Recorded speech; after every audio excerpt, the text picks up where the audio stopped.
Sigma Criminal Justice Honors Society induction. A special thank you to the family members and guests attending in support of our new inductees this evening.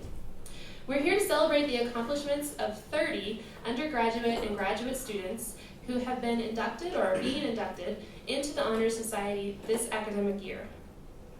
Before we recognize the hard work of these individuals, I'd like to take a moment to discuss a little bit more about Alpha Phi Sigma.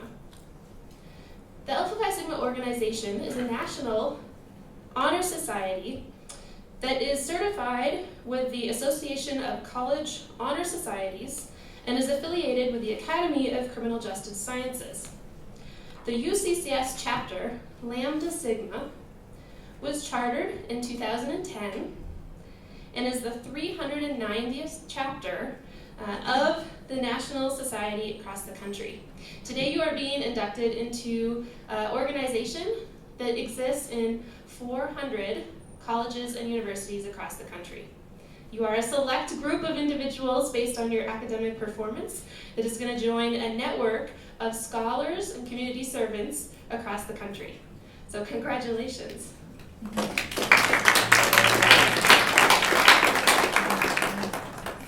The mission of Alpha Phi Sigma recognizes academic excellence for undergraduate and graduate students.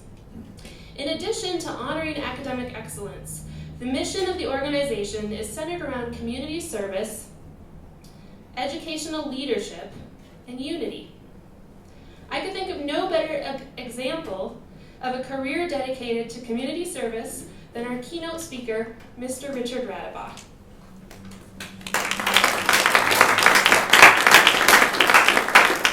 Mr. Richard Radabaugh began his career in Colorado Springs with the Colorado Springs Police Department, where he served for 30 years. He earned his Juris Doctorate from the University of Denver in 2001. Mr. Radabaugh worked for the Assistant District Attorney in Colorado Springs. He then began his own law firm in 2004. In 2012, he joined the School of Public Affairs as a faculty member, where he's been a champion for students, and I threw that in there just for you, and teaches a variety of courses, including constitutional law, courts, and the judicial process, the very popular interviewing and interrogation 1 and 2, homicide, and introduction to criminal justice. It is with great pleasure that I would like to welcome retired police officer, attorney, and current senior instructor of the School of Public Affairs, Mr. Richard Radabaugh.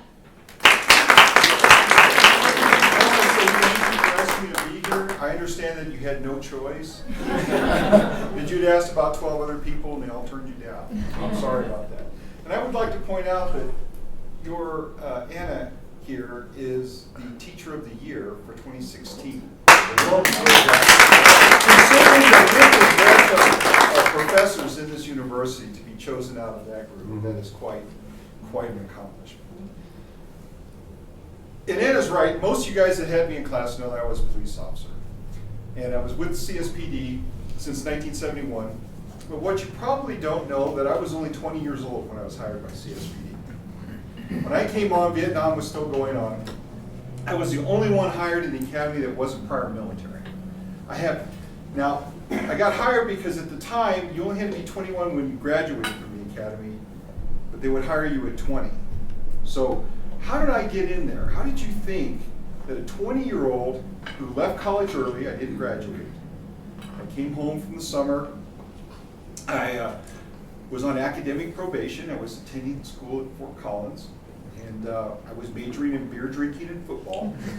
I was playing for CSU at the time, and I came home from the summer and I decided I'm not going back.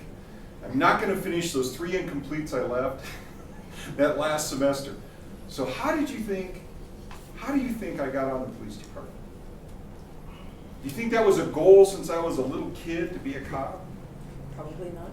No, I had no plan at all. What happened was, I came home, I had to move back in with my folks. Does that sound familiar? Everybody? Okay, so I'm living with my parents, I get a job. In those days, there was no internet, of course. So I picked the newspaper that said want ads. And then there was a restaurant on Fillmore called Three Thieves. Anyone remember that? Steakhouse on Fillmore, Three Thieves. Am I too old for that? So I go down there, I get a job, I'm bussing tables, washing dishes, and I get moved up to salad making. And I'm thinking, this is not very fulfilling. So after 2 weeks of that, I'm thinking, what am I going to do with my life? And my neighbor across the street from my parents, he was a firefighter. So he was out there working on his yard. I said, that looks like a good job. So I contacted him while I was working on his yard. I said, is the fire department hiring? And he said, no, but the police department is. Go down and put in your app. Well, this is, like I said, 1971. I put in my application in May.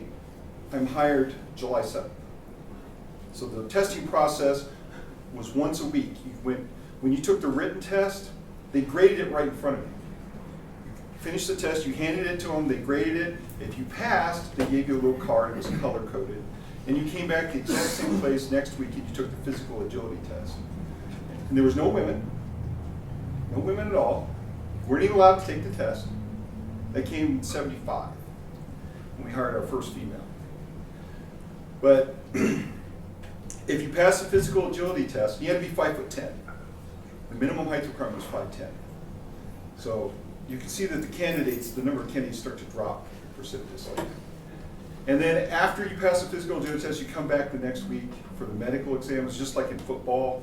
You know, you got 120 guys standing there in their underwear, and a doctor sitting in a chair, next, doing an exam in front of everybody. Finally, you get through that, then you go through the polygraph examination, and finally the oral boards.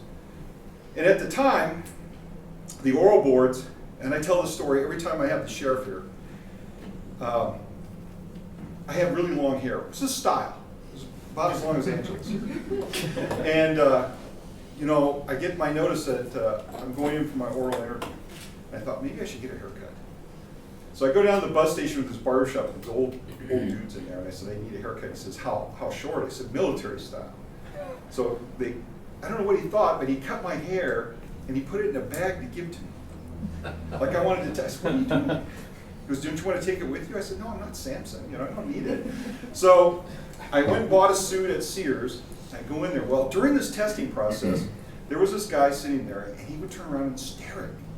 Every time we go, and he'd just glare at me. He was kind of a short-haired guy, and you know, a cowboy, always wore cowboy boots and everything. And he thought I was just some hippie puke. And at one point, I even told a friend of mine that was taking the test with me, I said, I'm not getting in a fight with that guy, the way he's staring at me. He goes, yeah, just ignore him. So I show up the oral boards, we go into the room, and they got these chairs sitting around in a semicircle. And there's an empty chair there, and it's right next to this guy.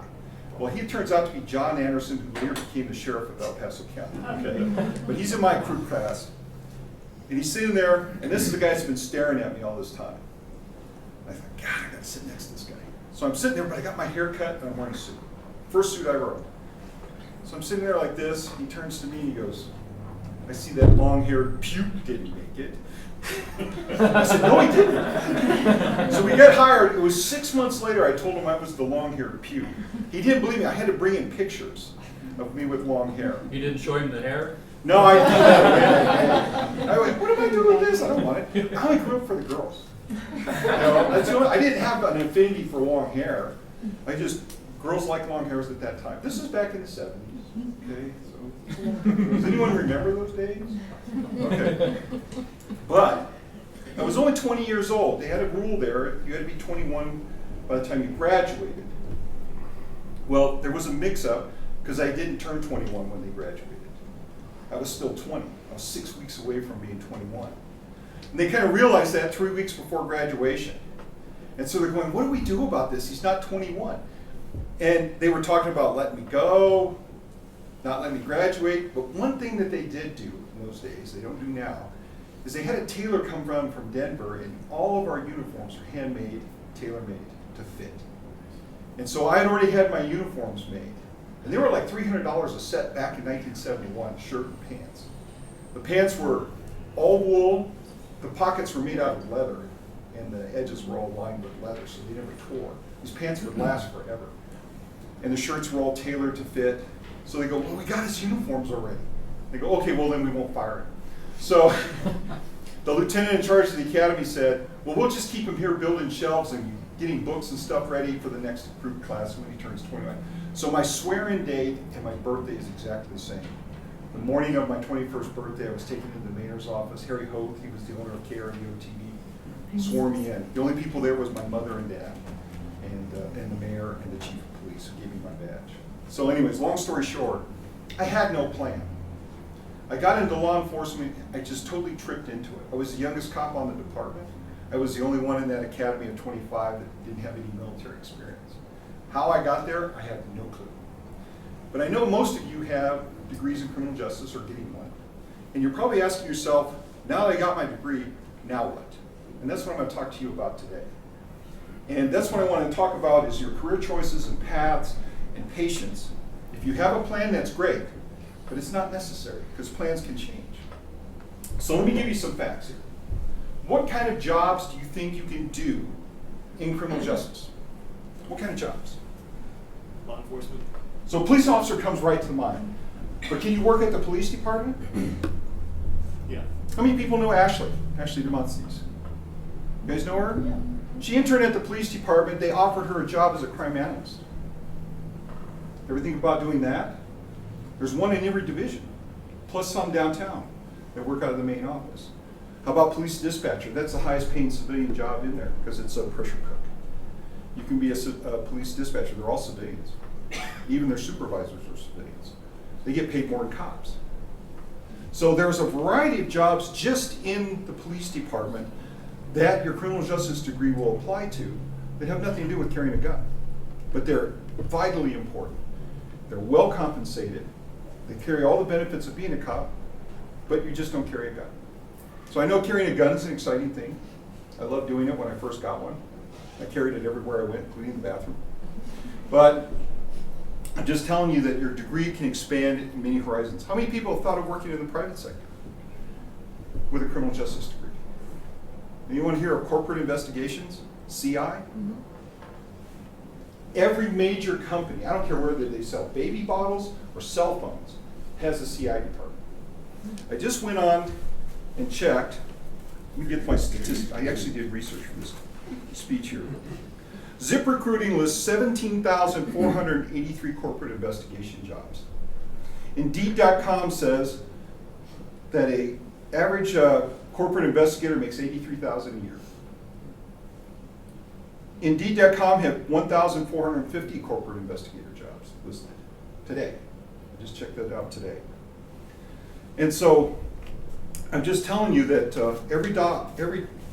your criminal justice degree is going to open a lot of doors for you if you know where to look. How many people heard of the Boston bombing? Marathon bombing? Did you know that those two brothers that planned those bombs were located by corporate investigators for T-Mobile? One of the corporate investigators in Boston was sitting there watching the news and heard the name Zanayev, which was the name of one of the two brothers. He checked their databases and found out they're both T-Mobile customers. They tracked their phones and called the FBI. They downloaded everything off their phones, including the text messages they were sending back and forth, emails, and so forth. They captured all that data and gave it to the FBI. That's why they were able to locate them within 24 hours. Corporate investigations. Little known fact, but that's what happened.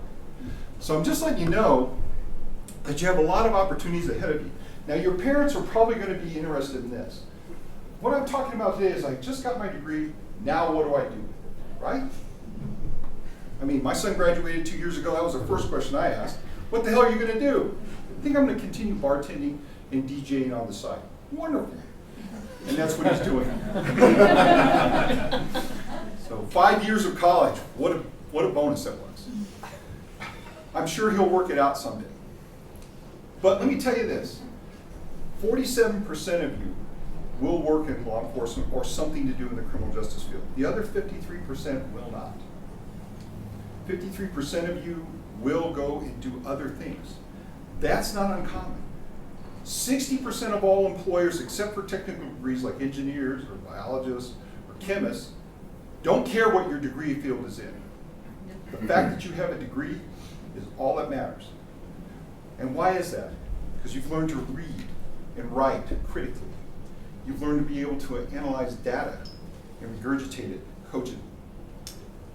You have analytical skills. You've proven that you're trainable. So having a college degree, I don't care if it's in criminal justice or liberal arts or whatever it is going to make you marketable. So how do I find a job in this market? How do I go out and get to where I want to be? And that's the question we all have to ask ourselves. Do you need a plan? Obviously, I didn't have a plan. I mean, I kind of had a plan when I went to law school because I saw those Frank Azar film or commercials. I said, I'm as stupid as he is. I can go to law school.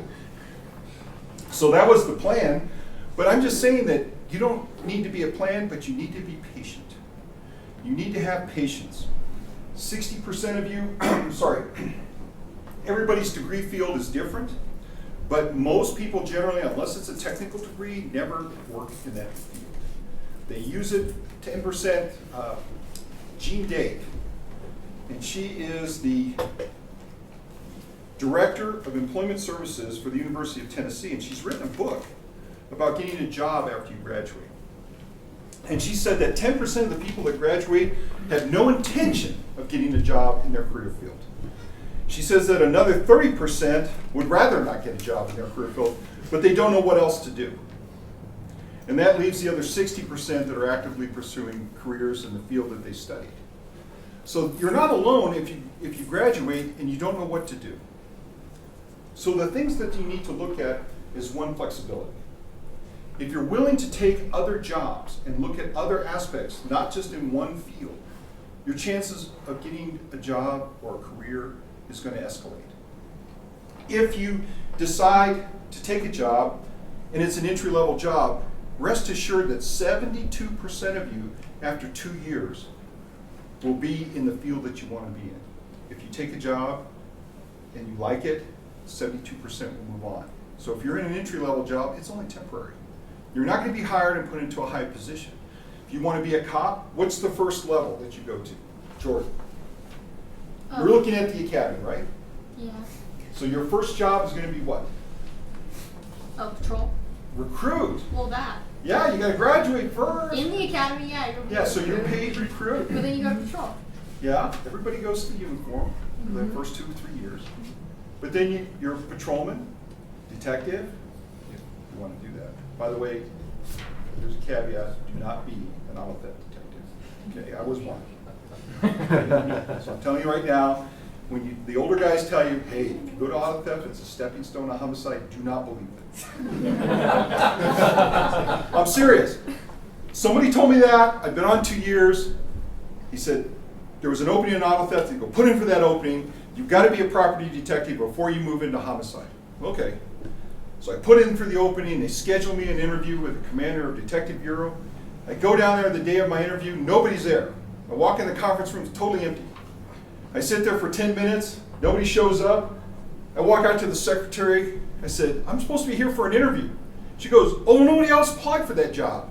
So you're hired. That should have been included. Almost 700 guys in that department, and I was the only one that put in for auto theft detective. I only lasted about 7 months. But my interns, I have a program where we assign, it's in the advanced interview and interrogation class, we actually take students here and they're assigned to a detective. And for the semester, that's their job. As they go on active cases, they work on real cases with other detectives or a detective division. And there's always somebody being assigned to auto theft, and I always cringe when that happens. I mean, they go to narcotics, we have some in stick, we have some in human trafficking, there's a task force, we had 2 assigned there, they did 36 rescues this last semester. And so, but every semester somebody gets assigned to auto theft. I'm sorry, I have no control over this. But anyway, so you got your degree, you're going to get out there, you need to find work. Now some of you think, I'm going to go to graduate school right after this. If you're going to teach, if you're going to be an academic and do research and help progress the profession, that's great. But do not do that if that's a place where you're just looking to land until you figure something out. Your debt's going to increase, and it's not going to enhance your chances of getting a job. Master's degree with no experience is not really going to be a benefit in the real world. A master's degree and a job will promote you. Like here at the police department, you can't make commander without a master's degree. So you can't be a division commander or deputy chief or even the chief without a master's. It's a requirement. So, but I'm just telling you, think about that. You've got debt to pay. And you're going to be cognizant of that. That's why you're going to look at other career fields. You're going to look at other jobs. Don't get locked in on one position. You want to be a cop, that's great. Promote that. Police department needs good people. But don't close your mind to other avenues. You might find something interesting. I was a cop for 30 years, but 20 of those, after 20, I went to law school. I knew I was going to have to change. And so I didn't have any problem transitioning from being a police officer to a deputy district attorney. But I'm just telling you that if you're patient and you look for opportunities, your degree will carry you further. Department of Labor and Statistics, I've got another statistic here for you, is that people with college degrees earn 98% more in a lifetime than someone without one. 98% more. That's a 13%, that's now. This is actually 2014 from the Economic Policy Institute in Washington, D.C. That's a 13% increase over the last 10 years. So just think about what it's going to be from 10 years from now for those that don't have college degrees. The demand for people with education and training is going to increase, and you're going to be out there to do that. I mean, it sounds like a long time away, but 10 years will go by fast. And so just look at that. When you leave here with your degree, and you're open-minded, patient, and focused, you're going to make that climb, and things are going to happen for you. But you just have to stay with it. Don't expect the rockets to go off and flares in the sky, because I've got my college degree and people are going to be begging me to come work for them. It doesn't work that way. But if you're patient, willing to move, flexible, you're going to find that position that's going to make you happy for the rest of your life. And that's what I want to congratulate you for, because you toughed it out here for 4 years or more. You put in the time, you put in the work and the effort to get your degrees. And there is a reward. There is a definite reward at the end of the rainbow. And I just want to say that if you stay with it, be patient, keep your expectations reasonable, you will make the success that you want. Everybody here came to college because they wanted a career. They didn't want a job, they wanted a career. I tell that to my students the first day of class. I said, you're here because you want a career. And we're here as a university to make sure you get in those jobs and you get the careers that you want. So anyways, I congratulate you. Congratulations to the inductees. Thanks for joining. You're in a wonderful career field. I've been in law enforcement now for 44 years, 45 this year, yes. Is that right? While I was a district attorney for a while, when I went into private practice, I was the police department's attorney. And I just retired from that last year. Finally, I was doing two things. I was teaching here full time and doing that. So every time an officer was involved in a shooting, I'd get called out just like detectives. I would go right to the scene. The last one I went to was the Black Friday, the Planned Parenthood shooting, where we had 5 cops shot, 1 killed. And that was the last time I got called out. I hired my replacement. He's now enjoying the call out. I'm just teaching now. This was just this last year. A year ago to this month, April 2016 is when I finally left the law practice. But I'm just saying that you can make those transitions. Those things will be available to you. I've been involved in law enforcement this whole time on all different aspects, either as a police officer or as a district attorney or as a lawyer for the police officers. And I can just tell you it's a rewarding career. It's interesting. I can say that no 2 days are alike. I could sit here for hours and tell you stories. And some of you have already heard a bunch of them from when I was a cop. And you know, that's the part of it, is that you never know what you're going to run into when you come to work. And it was always a pleasure to work there. So thank you for inviting me. I hope that was informative. I went over my time by 5 minutes. But you guys enjoy your appetizers and drinks and camaraderie, and again, congratulations to all. Thank you.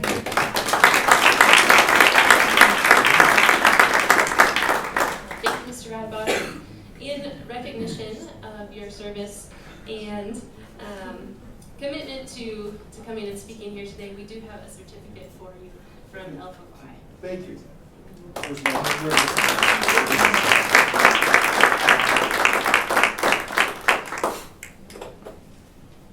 So at this time, I'm going to invite Dean Dean George Reed to come up and help hand out the certificates for the formal induction part of the ceremony. I'm also going to invite Natasha Baxter, one of our officers this year, to help with the handing out of the pins as well as the certificates.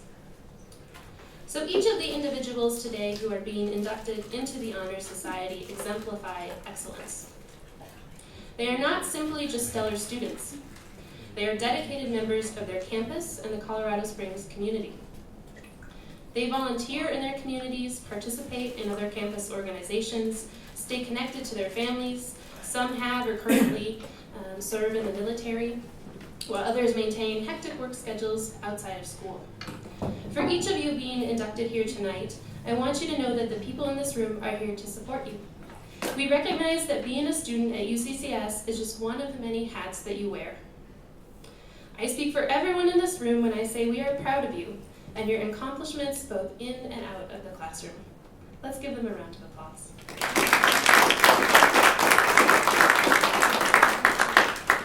So we're going to call you up one at a time so you can get your certificate and your pin. Have a great photo opportunity, so parents, family members, friends, supporters, feel free to move around and take a few pictures while we do that. And here we go. All right, this is the moment that you've been waiting for.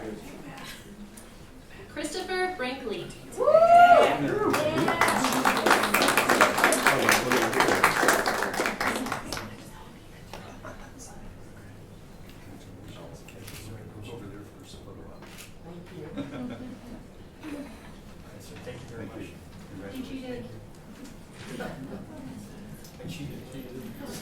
Janae Chavez.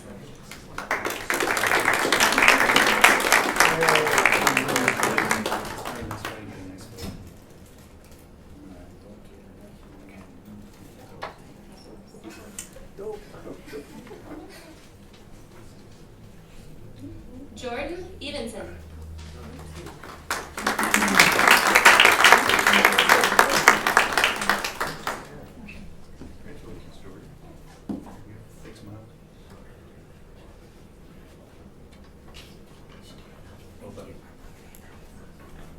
Angelica Hammock.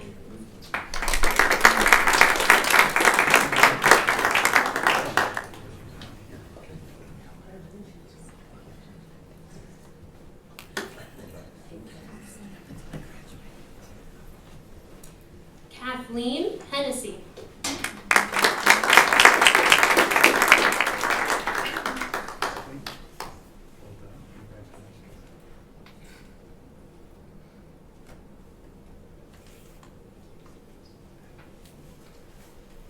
Stephen Cool.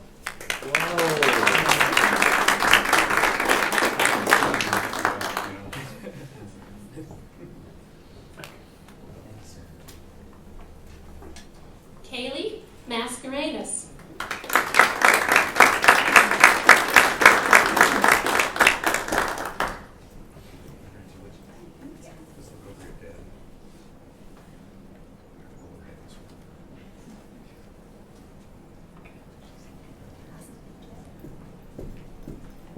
Brianna Martinez.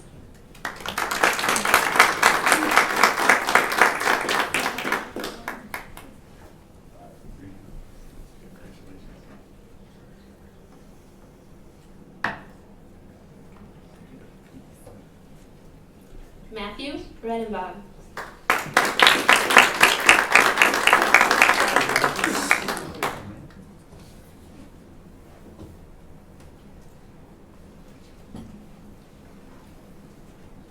Renee Schwartz.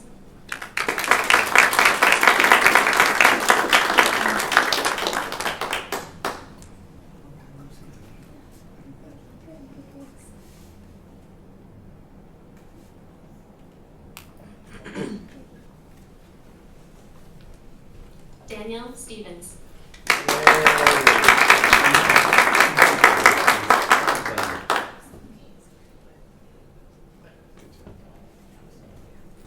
Sarah Tatum.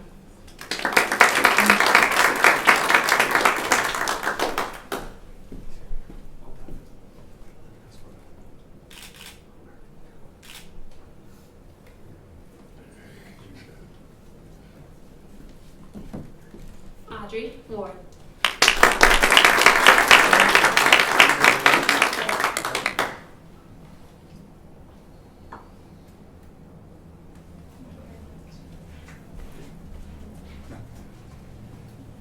Congratulations again to all of the inductees who are here with us tonight. We welcome you into a network and a community of scholars, of public servants, and soon-to-be colleagues for some of you that are graduating. If you've noticed, the regalia example is up here. Regalia will be arriving very shortly, so those graduating, you'll hear from me very soon, so keep checking those emails. No senioritis yet. I'm going to let Natasha come up and say a few words. She's actually graduating, so she'll be an alumni very soon, and then we'll close out the official program portion of the evening, but we invite you to stay, take pictures, and hang out.